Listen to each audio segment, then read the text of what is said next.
had my PhD exam last October, and these words were written in April. And 50 words, that's what you end up with at the very end, which is a kind of statement of what the PhD was. And what I've actually got underneath is the 50 words that I wrote, and then they were rearranged in order to meet the RMIT requirements, which is to have the person, the subject first. Dr. Attiwill did this, rather than me saying it was through my practice, and also in a past tense rather than a present tense.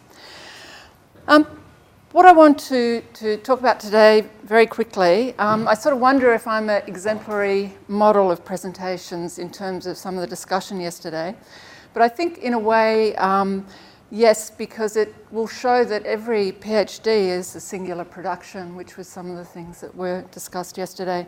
And also Leon's point about creative practitioners and how they move between recognition and then move to the outside. I think that also even happens actually within undertaking a PhD and within the PRS model. And I'm going to read off my notes because reducing the PhD also to 20 minutes and reflecting on it, I've got some fairly precise notes that I want to say. And so in the next 20 minutes, I'm going to introduce very briefly the PhD and then move to offer some thoughts about the issues encountered. So the reasons for undertaking a PhD was, for me, a reinvention of my practice, which was situated in the site of exhibition and interior design. I was, at the time of starting the PhD, referred to my practice as a spatial curation. I also had an earlier degree, going back 10 years before the PhD, in art history. And at that time, when I completed that, one either became a historian or a curator. But it wasn't really until I went on 10 years later to do an undergraduate degree in interior design and my final year thesis project that I brought the two together and became interested and practiced then after in exhibition design. And I guess, what I'm interested in, so I won't point the laser at you, but is this. This is kind of an image that's been with me, and this is Alfred Barr, who is the director of the Museum of Modern Art back in the early 20th century, and he is responsible for very much introducing the idea of the white cube into the gallery space. And I guess from an interior point of view and exhibition design point of view, I'm interested in this idea of the subject looking at an object in a supposedly idea of a neutral white cube where space is completely neutral. And I also was interested too, this is the same room, but 30 years apart in terms of the director of this gallery rearranging what was in the collection. And it's just very interesting, again, very briefly, but this idea of move from this kind of Victorian decorative kind of hang-in arrangement of works to the idea of a horizon line as a way of kind of encountering the work. So hence this idea of the role of design and interior design in the production of knowledge, this idea of the knower and the knowing, and how as an interior designer one's working spatially and temporally between these things. And I was also very much interested in thinking about it through a designer's role and a curator's role as distinct, say, from as an artist. So just in relationship to research, this kind of interest in ideas of objectivity, subjectivity, and so on. And each project that I did, I brought this kind of questioning of interior, posing interior in relationship to it.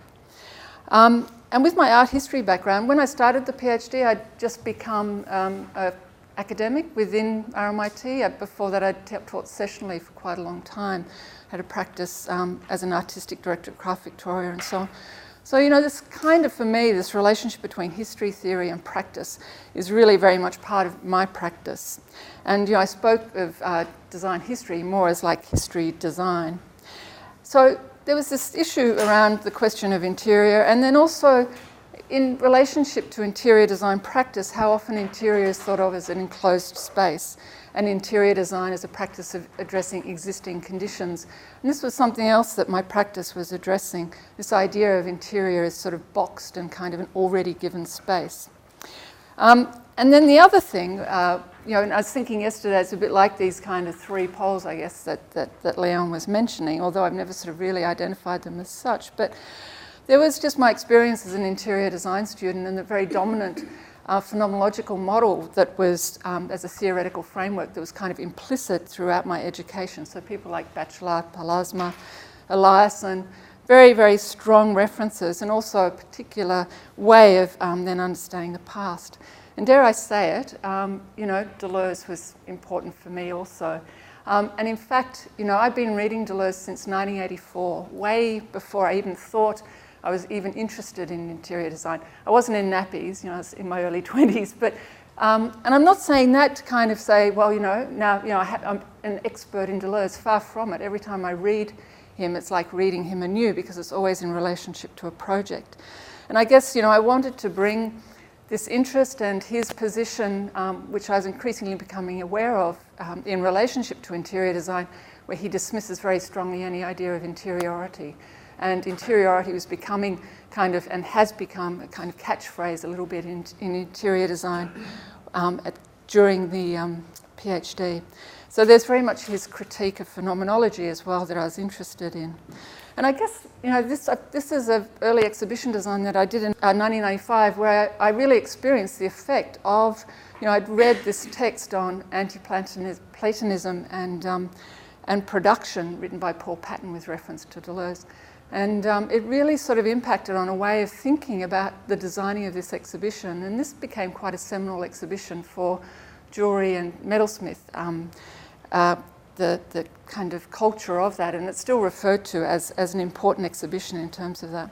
So this idea of reinvention, of, you know, I really wanted to move away from an exhibition practice that was happening there, because if anybody's worked in the exhibition space in museums, they're sort of hugely demanding in terms of resources, budget, marketing, all sorts of different kind of factors. And taking through these ideas and projects in them, it was really, there wasn't often a lot of momentum once the exhibition was up and running to kind of sustain through the gallery staff and so on an engagement with these ideas. But even though I intended to move away from exhibitions, my practice kept kind of pushing through in relationship to what I was doing. So I was being invited to do it, to curate and design exhibitions. So they sort of just nevertheless came into this PhD, into the PhD thinking, which was posing the question of interior. And I ended up actually doing 3 significant exhibitions, Spacecraft, A Matter of Time, and Making Relations. And commissioned by, you know, galleries such as Tamworth Regional Gallery and also Cast down in Tasmania. And, you know, they're significant because some of them involved touring around Australia for 2 years. You know, 60,000 people saw A Matter of Time. And also there's substantial funding which involved research. So for a year before an exhibition on textiles, I travelled around Australia and researched textiles in Arnhem Land and so on. So there's sort of significant research projects. And, you know, these were positioned in the PhD as having had, you know, their own kind of peer review process. There's reviews and writings and critical kind of commentary around them. So I guess the above just very quickly sets the scene just around things that I just want to say in relationship more to this meta-reflection. So I guess there's this diversity of PhD types. So I've got another couple of shots of some of the exhibitions. But, you know, throughout my PhD, I kind of struggled between by project and by thesis mode, as you might imagine, because of some of the things that I've just mentioned. And I guess there was this idea of sort of engaging ideas and theory as a toolbox, as something to make work with, not to apply it, but to actually to make and produce things. And my PhD did oscillate really wildly between project and thesis mode, and I don't really recommend that to anyone particularly.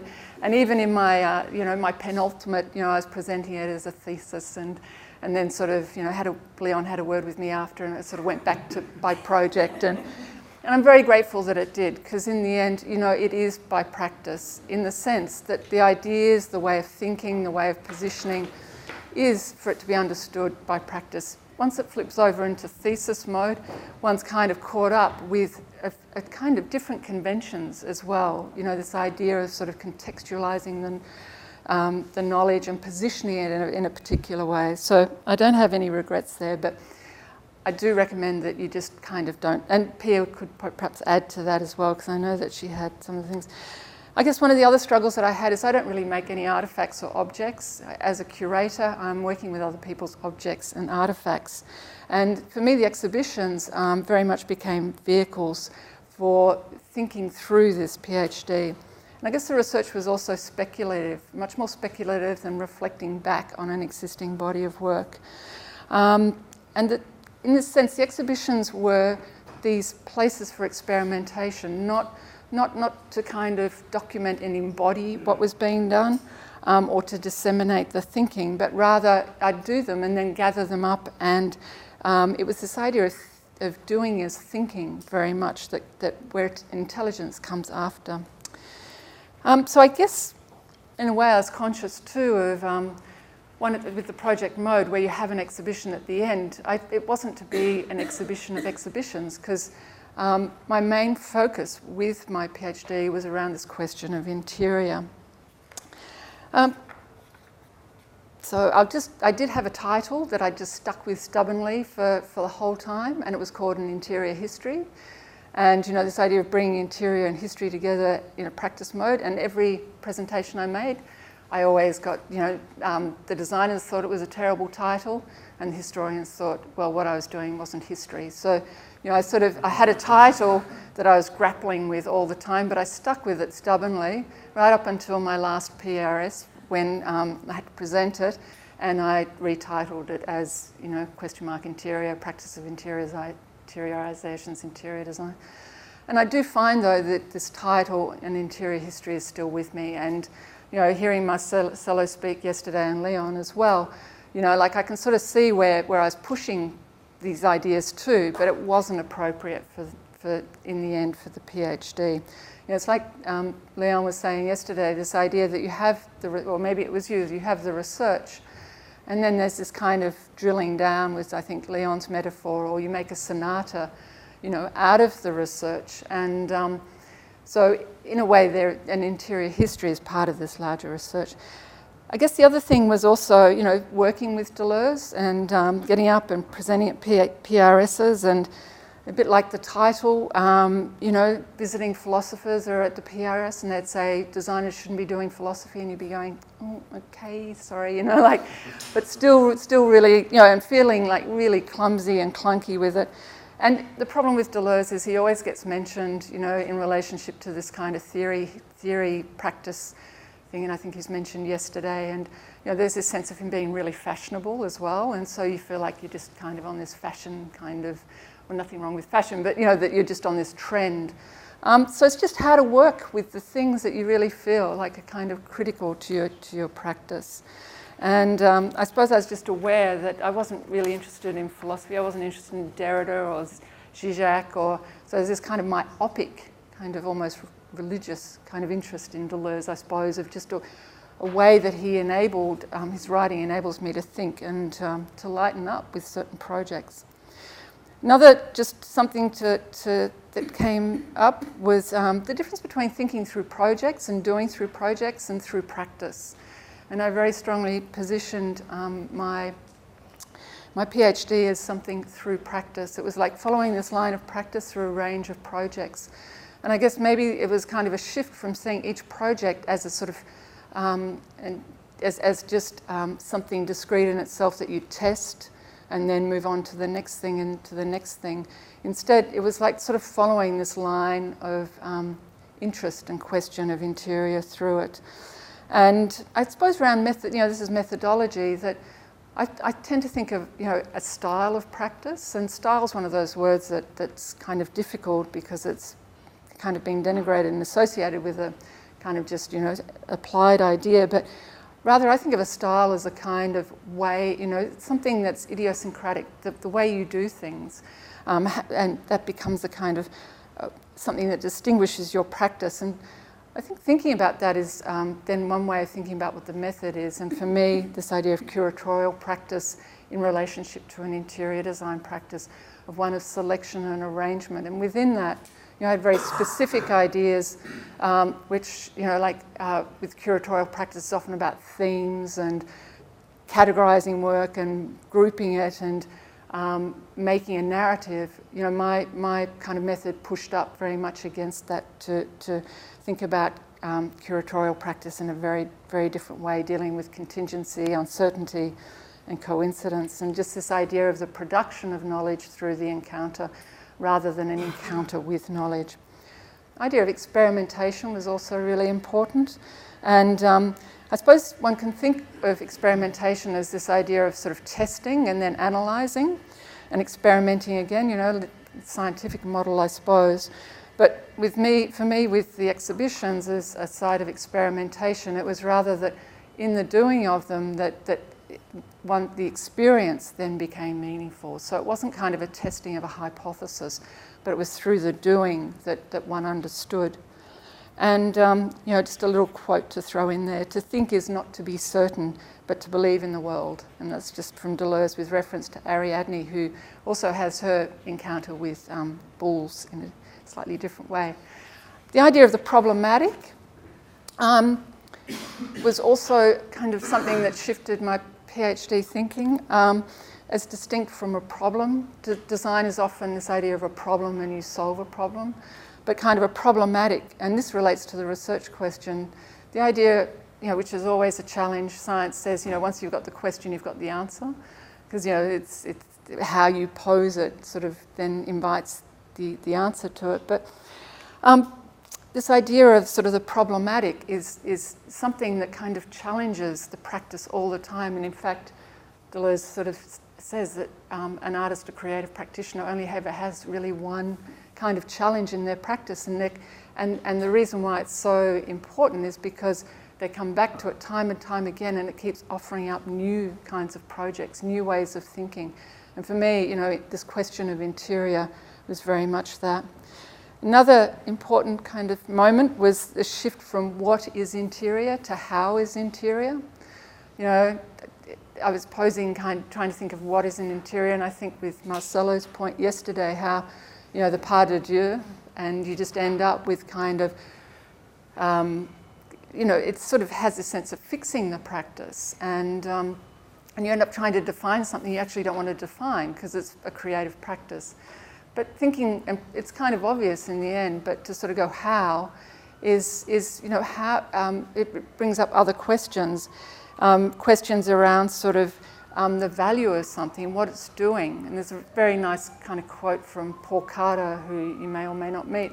He's professor of urbanism here, but he has a nice book called Material Thinking, you know, on creative research. And he says that the problem, he's talking about us, he said the problem is that artists, when asked to talk about their work, they explain their work rather than talk about the social relations that it produces. And I think, you know, that's kind of just a very different kind of shift with research, from sort of explaining what the work is, and then it becomes a question of whether it's right or wrong, and all these, you know, it brings a whole lot of other stuff to it, to sort of moving to sort of what does it produce, and then kind of thinking about the value of what it's doing and what it's producing. And, you know, that way you can kind of actually evaluate it for yourself. So things like the capabilities, what it produces, its effect and affect, rather than, you know, questions of identity. This sort of this kind of evaluation is as important for oneself as it is for others, you know, because as you're moving through the research, thinking about, well, is this valuable or not valuable? And this connects up with a relation with evidence too. You know, this word evidence kind of comes up quite a lot, and again, you know, sort of I found Deleuze a handy reference here, because he talks about thinking as not coming sort of from something intrinsic, but that it causes a shock to thought, and so it comes from the outside. So this idea as truth is not something that's kind of pre-existing or that relies on a kind of logical coherence between propositions or correspondence to objective facts, but rather, you know, he talks about truth in terms of creativity and construction. And it's this idea of kind of the complexity of constructions, of propositions and sensations that, you know, kind of that one starts to look at. And I think as designers we sort of understand that. And there's just, you know, this idea of, rather than thinking whether something's verifiable, he talks about this idea of vivifying, you know, bringing to life, that to say something that vivifies and alters the situation as a way of sort of thinking about truth. I think I'm going to have to wrap up fairly quickly because, am I? We have another 1 or 2 minutes. 1 or 2 minutes, yes, so it's quickly. So look, I can talk about things around ethics. You know, that was, I didn't just start my PhD 3 or 4 years ago. It was a little bit longer ago than that, and ethics was a very different kind of issue, and in relationship to exhibitions and so on. And you know, I found that a lot of the documentation I had, one of the things with exhibition is the actual documentation and how difficult that is, because it's experiential. So you know, it's not just about what's visual, and often lighting and time, and it's very difficult to get very good professional photographs. And so also just a lot of the documentation I did, you know, I couldn't really use, like this wonderful shot, you know, of a couple of women standing in front of one of the works from A Matter of Time. They'd given me their consent to, they were very pleased to have their photograph taken, but it was just not something that could be used because of ethics issues. Or, you know, people standing around in Bunbury having beers at an opening, and, you know, this is the spread at Bunbury. I really like that one. This is the opening spread at Bunbury. And you know, all the discussions that I had with others.